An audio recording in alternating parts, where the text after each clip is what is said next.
پرویز مشرف کے والدین کا بھارت سے پاکستان آنے کا قصہ، ایک کوارٹر میں 28 افراد کیسے رہتے تھے، زندگی کیسے بدلی۔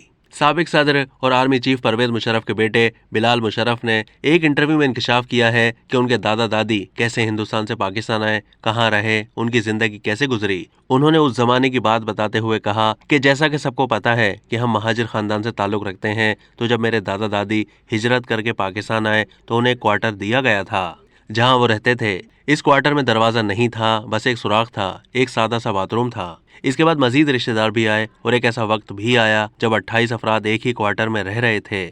کس طرح تیار ہو کر کام پر جاتے تھے کچھ پتہ نہیں۔ اس صورتحال میں بھی میرے دادا اور دادی نے بچوں کی تعلیم پر خصوصی توجہ دی، وہ دونوں کام کرتے تھے۔ بلال مشرف نے بتایا کہ میرے دادا اس دور میں فورن آفس میں کلرک جیسی کوئی ملازمت کرتے تھے۔ میری دادی پاکستان کسٹمز میں نوکری کرتی تھیں۔ کچھ سالوں کے بعد ان کی زندگی میں نیا موڑ آیا جب 1950 میں میرے دادا کا ترکی میں تبادلہ ہو گیا۔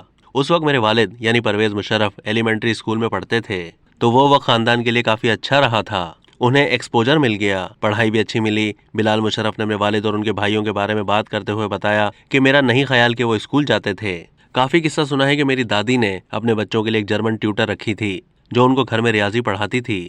اسی وجہ سے میرے والد یعنی پرویز مشرف کی میتھس بہت اچھی تھی۔ ترکی سے واپس آنے کے بعد پاکستان میں میرے والد اور ان کے بھائیوں نے مختلف کام کیے۔